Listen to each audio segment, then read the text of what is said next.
உங்கள் பொன்மொழி உங்களுக்காக புதிய தகவலுடன் இன்று சில நிமிடங்கள். இனி நம்ம என்ன பார்க்க போறோம் அப்படின்னு பார்த்தோம்னா, எலக்ட்ரல் மெத்தட்ல இன்னொரு மெத்தட் நம்ம பார்க்க போறோம், ப்ரொபோர்ஷனல் ரெப்ரசன்டேட்டிவ். ஸோ இந்த மெத்தட் தான் நம்ம இன்னைக்கு பார்க்க போறோம். இந்த ப்ரொபோர்ஷனல் ரெப்ரசன்டேட்டிவ் அப்படின்னா என்ன அப்படின்னு பார்த்தோம்னா, விகிதாச்சார பிரதிநிதித்துவம்.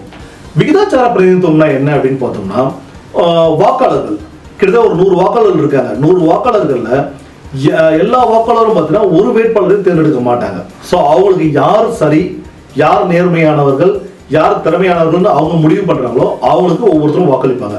அப்படி வாக்களிக்கும் போது நம்ம இதுக்கு முன்னாடி பார்த்தோம்னா FPTP மெத்தட் நம்ம பார்த்தோம். அதுல யார் நம்பர் ஆஃப் ஓட்ஸ் அதிகமாக வாங்குறாங்களோ அவங்க தான் வெற்றி பெற்றதா அறிவிச்சிருப்பாங்க.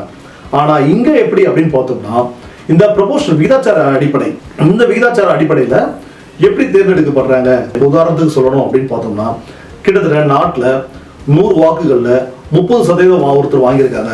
ஸோ இப்போ நம்ம நம்மளோட கான்ஸ்டியூஷனோட நம்ம பொருத்தி பார்க்கலாமே. கிட்டத்தட்ட நம்மளோட கான்ஸ்டியூஷன் எம்பிஸ் பார்த்தீங்கன்னா 543 MP.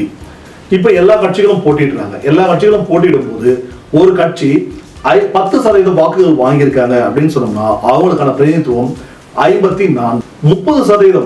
ஸோ ஒரு கட்சி நம்ம வாங்கியிருக்காங்க, ஒட்டுமொத்தமாக இந்திய தேசத்தில் 30% வாக்குகள் வாங்கியிருக்காங்க அப்படின்னு சொன்னா அவங்களுக்கு கிட்டத்தட்ட 162 MP சீட்ஸ் கொடுப்பாங்க. அதாவது இந்த இடத்துல அவங்க வாங்கி இருக்கிற ஓட்டு சதவீதத்தின் அடிப்பில் அவங்களுக்கான பிரதிநிதித்துவம் அளிக்கப்படும். ஸோ இதுதான் வந்து இந்த ப்ரொபோர்ஷனல் ரெப்ரசன்டேட்டிவ் மெத்தட், விகிதாச்சார பிரதிநிதித்துவம் அப்படின்னு நம்ம சொல்லுவோம். இந்த மெத்தட் பார்த்தீங்கன்னா ஒரு சில நாடுகளில் இருக்கு. ஸோ நாம வந்து இந்த மெத்தடை நம்ம ஃபாலோ பண்ணலை. பட் இந்த ப்ரொபோர்ஷனல் ரெப்ரசன்டேட்டிவ் அப்படின்றது நம்ம என்னன்றது தெரிஞ்சுக்கிறதுல தவறில்லை. ஸோ இதில் உள்ள அட்வான்டேஜ் என்ன அப்படின்னு நம்ம பார்த்தோம்னா, சுயேட்சையும் சிறிய சிறிய கட்சிகளும் தேர்தலை நேரடியாக பங்கு பெறதுக்கான வாய்ப்புகள் வந்து அதிகம்.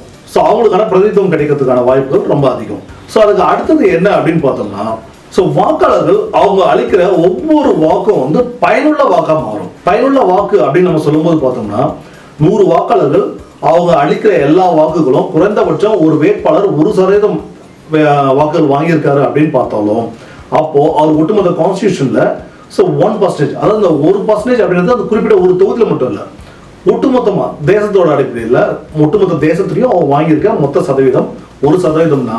அப்போ அவங்க கிட்டத்தட்ட 5 MP பெறதுக்கான வாய்ப்புகள் இருக்கு. இதுல இன்னொரு அட்வான்டேஜ் என்ன அப்படின்னு நம்ம பார்த்தோம்னா, ஒரு வேட்பாளர் செலக்ட் ஆகணும் அப்படின்னும் போது குறைந்தபட்சம் மக்களோட நம்பிக்கையை நாம எடுக்கணும். ஸோ மக்களோட நம்பிக்கையை எடுக்காம எந்த வாக்காளரையும் ஒரு வேட்பாளர் நிராகரிக்க முடியாத ஒரு சூழல் உருவாகும். ஸோ ஏன் அந்த நிலை அப்படின்னு பார்த்தோம்னா, இந்த விகிதாச்சாரம் ரொம்ப முக்கியம். ஸோ அப்போ எவ்வளோ பர்சன்டேஜ் அதிகமாகுதோ அந்த அளவுக்கு தனக்கான பிரதிநிதித்துவக்கான வாய்ப்புகள் அதிகரிக்கும். அதனால எந்த வாக்காளரையும் நிராகரிக்க முடியாத சூழல் வேட்பாளருக்கு உருவாகும். வேட்பாளருக்கு மட்டும் இல்லை, கட்சிக்கும் அந்த சூழல் உருவாகும். அப்ப எல்லா மக்களையும் சரிசமமாக பார்க்கக்கூடிய ஒரு சூழல் இங்க உருவாகும். டிஸ்அட்வான்டேஜஸ் அப்படின்னு நம்ம பார்த்தோம்னா, இங்க கூட்டணிக்கான வாய்ப்புகள் வந்து ரொம்ப குறைவு. ஸோ இந்த கூட்டணியை வந்து ஒரு கட்சி இன்னொரு கட்சியோட கூட்டணி சேர்ந்து ஒன்னா நின்று எலெக்ஷனை கண்டெஸ்ட் பண்றதுக்கான வாய்ப்புகள் இல்லை. ஏன்னா தனித்தனியா நிற்கும் போது அவங்களுக்கான சதவீத அடிப்படையில் அவங்க எத்தனை ஓட்டுகள் வாங்குறாங்களோ அத்தனை சதவீத வாக்குகளின் அடிப்படையில் அவங்களுக்கான பிரதிநிதித்துவம் கிடைக்கும். அதனால இங்க கூட்டணின்றது கிடையாது. ஸோ இது ஒரு பெரிய டிஸ்அட்வான்டேஜ்.